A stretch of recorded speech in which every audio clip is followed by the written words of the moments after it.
All India Radio presents Morning News.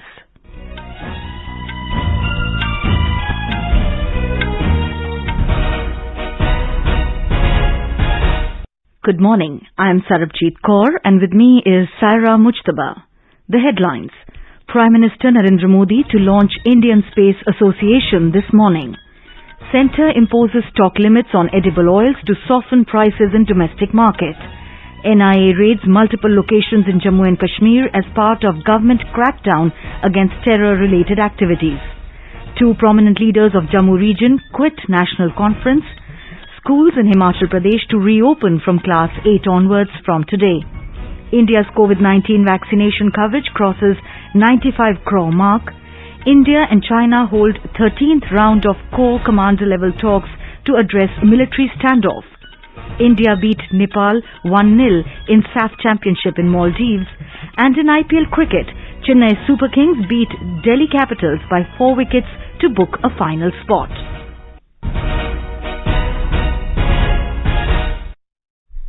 As the nationwide free COVID-19 vaccination campaign at government facilities for those above 18 years is underway, we advise our young listeners to get vaccinated and also help others get vaccinated. We also advise our listeners not to lower their guard as COVID-19 remains a threat to our health. Please stay at home unless it is essential to go out and continue to follow these 3 simple steps. Wear a face mask, maintain 2 gaz ki doori for social distancing, focus on hand and face hygiene. For any COVID-related information and guidance, contact national helpline numbers 011-2397-8046 and 1075. And now the news in detail. As our nation celebrates the 75th year of independence, a series of events are being organized by the government as a part of Azadi Ka Amrit Mahotsav. To commemorate the occasion as a Jan Utsav, All India Radio News brings its listeners a special quiz on India's freedom movement and its glorious history. The quiz is being conducted every Monday and Tuesday in the morning news since 16th August and will continue till 15th August 2022. India Post has joined hands as the logistics partner with All India Radio News for the Amrit Mahotsav quiz.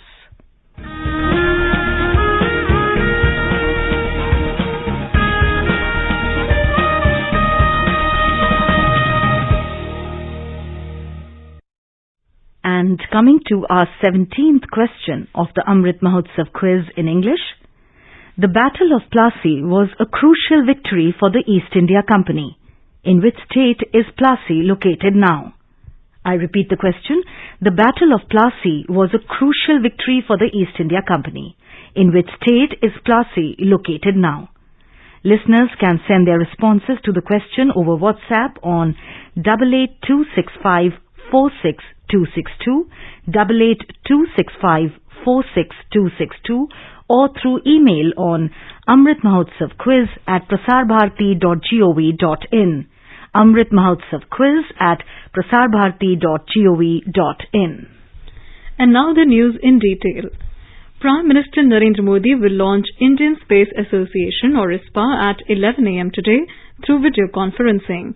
He will also interact with representatives of the space industry on this landmark occasion. More details from our correspondent.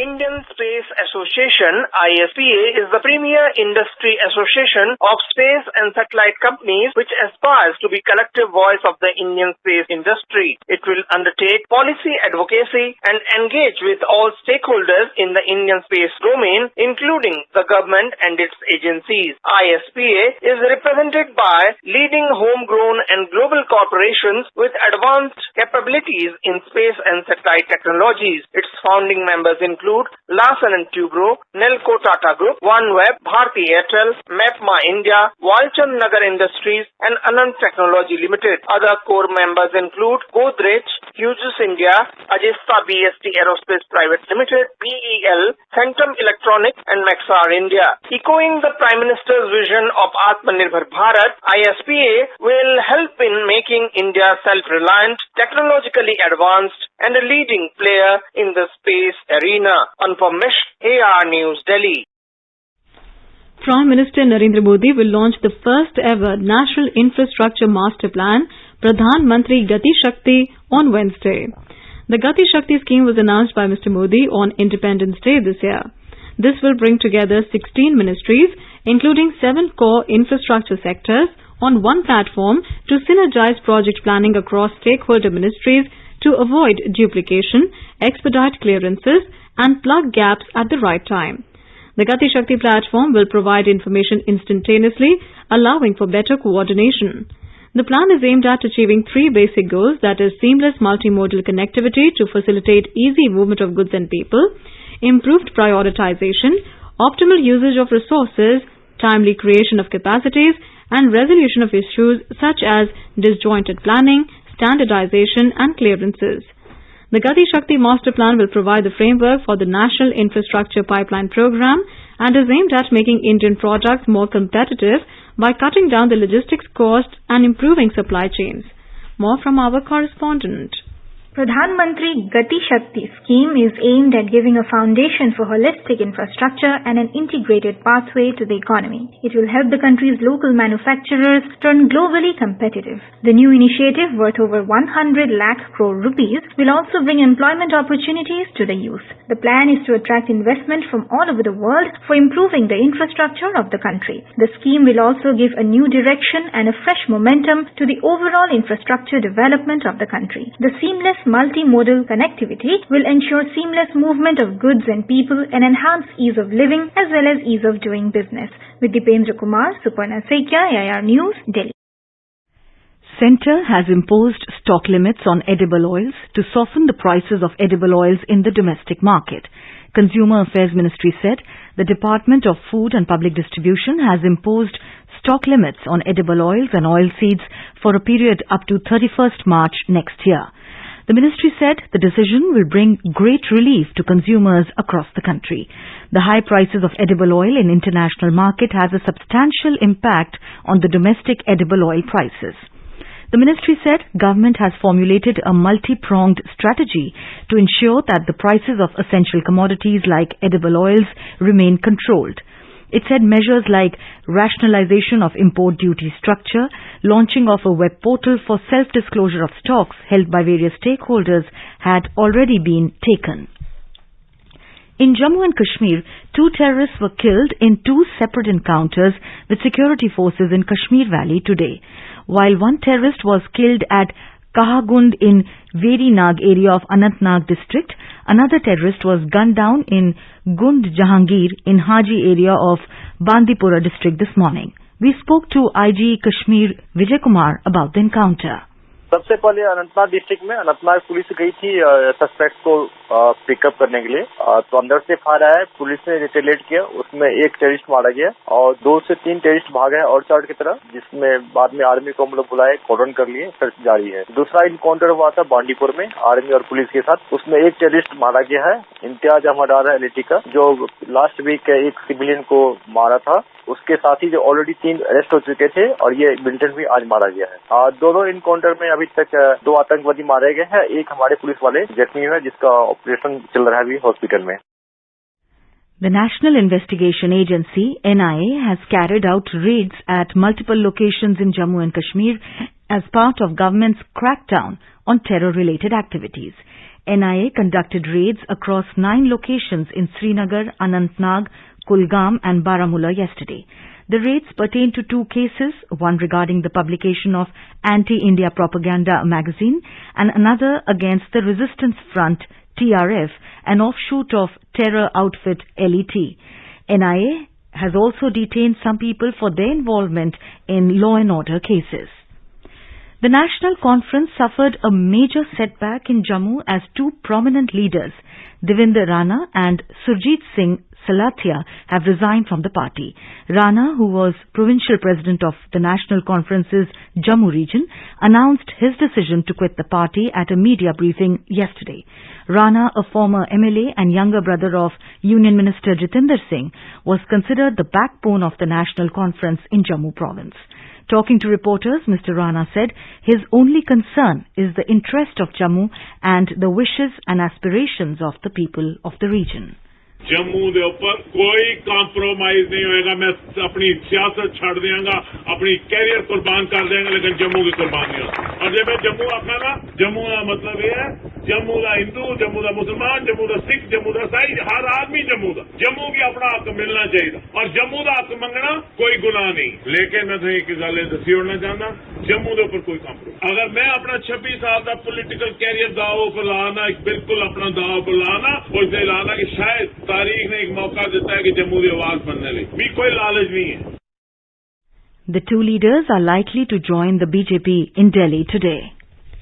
In Himachal Pradesh, schools will resume physical classes from class 8 onwards from today. The decision has been taken by Himachal Pradesh government after taking into consideration the COVID-19 situation in the state. All educational institutions that will reopen are expected to follow COVID guidelines such as maintaining physical distancing, wearing masks, sanitizing buildings at regular intervals and others. According to the official notice, action will be taken against any person who is not following COVID-19 guidelines. India's COVID vaccination coverage has crossed the 95 crore mark.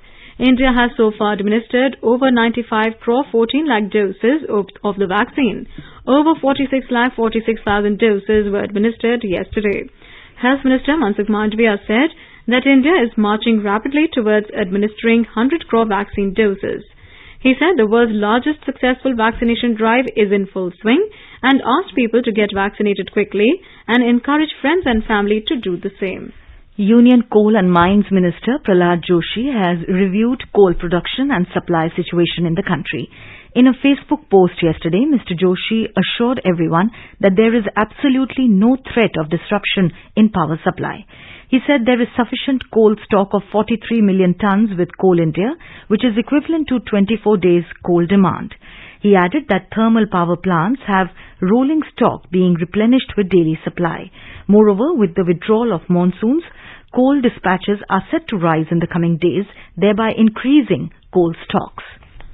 Union Power Minister R.K. Singh has said that there will be no power shortage in the country and unnecessary panic is being created. Talking to reporters in New Delhi after chairing a meeting with Ministry of Power and DISCOMs, Mr. Singh said, Delhi is being supplied the required amount of electricity and it will continue to get the power as much as they need. Delhi में जितना demand है उतने power की आपूर्ति हो रही है, चाहे वो एनटीपीसी के स्टेशन से हो, डीवीसी के स्टेशन से हो और कहीं से हो, और जितनी आवश्यकता है उतनी आपूर्ति होती रहेगी। क्राइसिस है नहीं, क्राइसिस था नहीं, ये क्राइसिस अननेसेसरली बनाया गया। The minister said he has asked GAIL CMD to continue supplying the required amount of gas to power stations across the country. He said neither there was any shortage of gas in the past, nor will it happen in the future. You're listening to the morning news on All India Radio. A reminder of the headlines before we move on. Prime Minister Narendra Modi to launch Indian Space Association this morning. Centre imposes stock limits on edible oils to soften prices in domestic market. NIA raids multiple locations in Jammu and Kashmir as part of government crackdown against terror-related activities. Two prominent leaders of Jammu region quit National Conference. Schools in Himachal Pradesh to reopen from class 8 onwards from today. India's COVID-19 vaccination coverage crosses 95 crore mark.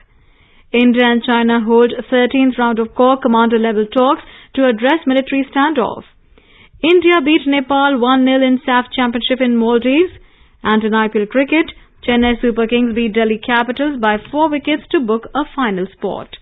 For quick news updates round the clock, follow us on our Twitter handle @AIR News Alerts. India and China held 13th round of Corps commander-level talks to address military standoff. The talks were held at Moldo BPO on the Chinese side of the LAC yesterday. Fire and Fury Corps GOC Lieutenant General PGK Menon led India at the talks, while Chinese side was led by Western Theatre Command General Wang Heiching. Talks began at 10:30 a.m. and concluded by 7 p.m. Sources said the talks primarily focused on disengagement of forces in Hot Springs and Depsang Bulge areas in eastern Ladakh. After conclusion of the talks, Lieutenant General Menon briefed the Army headquarters in Delhi about the outcome. External Affairs Minister S. Jaishankar has arrived in Kyrgyzstan as part of his 4-day visit to Kyrgyz Republic, Kazakhstan and Armenia. In a tweet, Dr. Jaishankar said he is delighted to arrive in Bishkek, Kyrgyzstan at the invitation of Foreign Affairs Minister of Kyrgyzstan, Ruslan Kazakbayev. He said he is looking forward to a productive visit. Dr. Jaishankar will hold a bilateral meeting with the Foreign Minister of Kyrgyzstan, apart from calling on the President of Kyrgyz Republic. Some agreements or MOUs are also expected to be signed during the visit. He will attend the 6th ministerial meeting of the Conference of Interaction and Confidence Building Measures in Asia, CICA, in Nur Sultan. Kazakhstan is the current chair and initiator of the CICA forum. Dr. Jaishankar is also expected to hold bilateral talks with Deputy Prime Minister and Foreign Minister of Kazakhstan and call on the Kazakh leadership. External Affairs Minister will be visiting Armenia on the 12th and 13th of October. This will be the first ever visit of an External Affairs Minister of India to independent Armenia. He will have meetings with his Armenian counterpart as well as call on the Prime Minister and President of the National Assembly of Armenia. The Indian Navy would be participating in the second phase of Multilateral Maritime Exercise, Malabar, along with the Japan Maritime Self-Defense Force, Royal Australian Navy and the United States Navy. The exercise is being conducted in the Bay of Bengal from the 12th to 15th of this month. The first phase of the exercise was conducted in the Philippine Sea from 26th to 29th of August. The Indian Navy's participation includes INS Ranvijay, INS Satpura and a submarine. The US Navy will be represented by the aircraft carrier USS Carl Vinson along with 2 destroyers, USS Lake Champlain and USS Stockdale. The Japan Maritime Self-Defense Force will be represented by JS Kaga and JS Murasame. The Royal Australian Navy will be represented by HMAS Ballarat and HMAS Sirius. As our nation celebrates the 75th year of independence, a series of events is being organized by the government as a part of Azadi Ka Amrit Mahotsav. Let's listen to our special program Azadi Ka Safar, highlighting the importance of the day during the freedom struggle. Azadi Ka Amrit Mahotsav.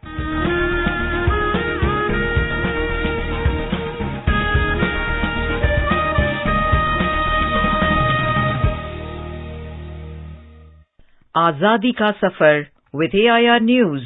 India's glorious fight for freedom is one of the greatest struggles the modern world has ever witnessed. AIR News brings you a glimpse of the valiant struggle every day.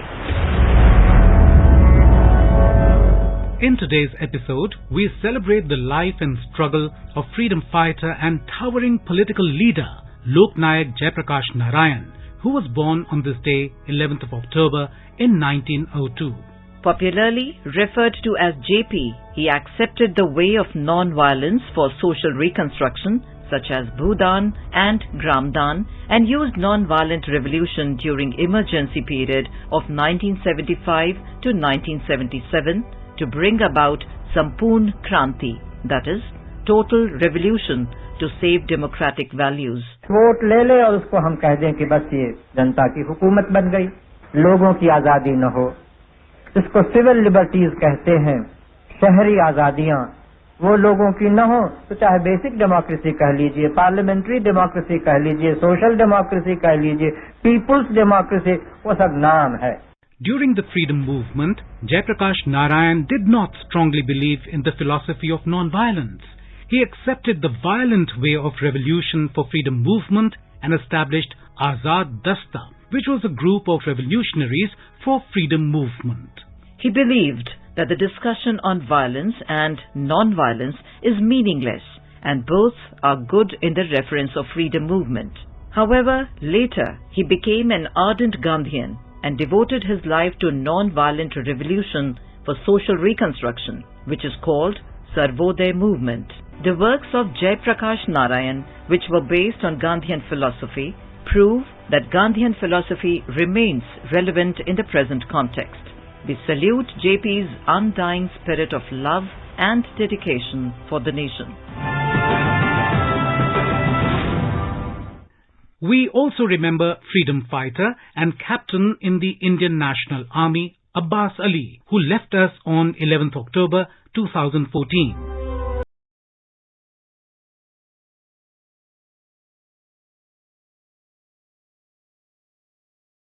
Abbas Ali was born in Khurja, Bulandshahr district of Uttar Pradesh on 3rd of January 1920. He belonged to a family of freedom fighters, and one of his grandfathers, Rustam Ali Khan, was hanged in Bulandshahr district in Uttar Pradesh after the First War of Indian Independence in 1857.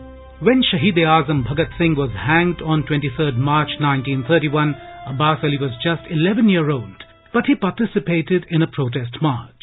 He joined Naujawan Bharat Sabha, the organization founded by Bhagat and his colleagues, and later, while studying at Aligarh Muslim University, he became member of the All India Students' Federation and joined the British Indian Army in 1939 with the motive of revolt. In 1945, when Subhash Chandra Bose called for revolt, he left the British Army and joined the Azad Hind Fauj.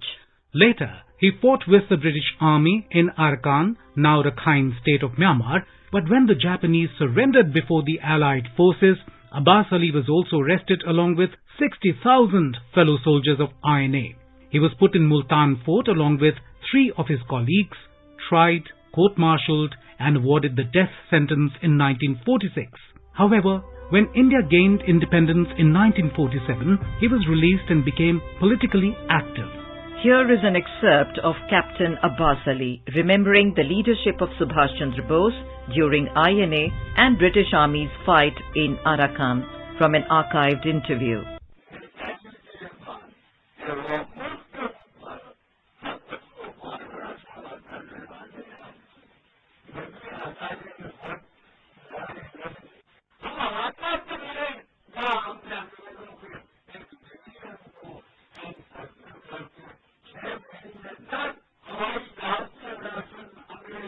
Captain Abbas Ali died 7 years ago, but his spirit to serve the motherland will continue to inspire the future generations.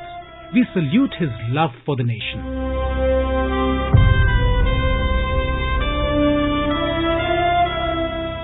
That brings us to the end of this episode of Azadi Ka Safar with AIR News. See you in the next episode tomorrow.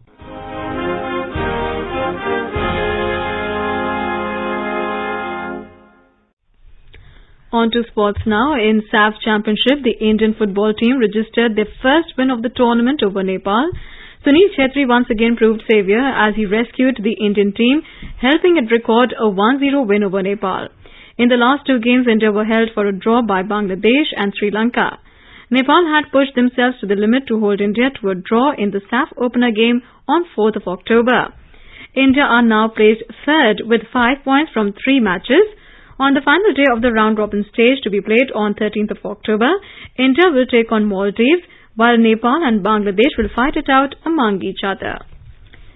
The Indian women's badminton team registered a 3-2 win over Spain in Group B of the 2020 Uber Cup finals at Aarhus in Denmark yesterday. Though Spain were without former world number 1 Carolina Marin, the Indians will take the 3-2 win as a booster, as it was their first match of the event. London 2012 Olympics bronze medalist Saina Nehwal played the first match for India and she conceded it after retiring hurt with an unknown injury against Spain's Clara Azurmendi. The 20-year-old Malvika Bansal got India level at 1-1 with a swift 21-13, 21-15 win over Beatriz Corrales.